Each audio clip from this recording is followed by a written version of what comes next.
কনকনে শীতের আমেজ, আর এই শীতে নলেন গুড় বা খেজুর গুড় না হলে কি চলে? কিন্তু বন্ধুরা, আপনারা জানেন কি খেজুর গুড় বা নলেন গুড় কীভাবে তৈরি হয়? আমরা তো খেজুর গুড় কিনে থাকি, কিন্তু খেজুর গুড় তৈরিতে যে অক্লান্ত পরিশ্রম লাগে তা একমাত্র এই খেজুর বিক্রেতারাই জেনে থাকে।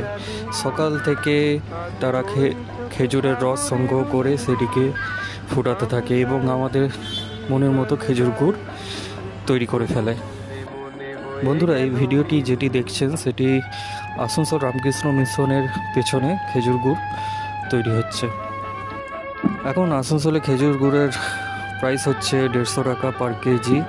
তবে বীরভূম সাইডে খাঁটি খেজুর গুড় পাবেন, এখানেও খাঁটি খেজুর গুড় পাওয়া যাচ্ছে।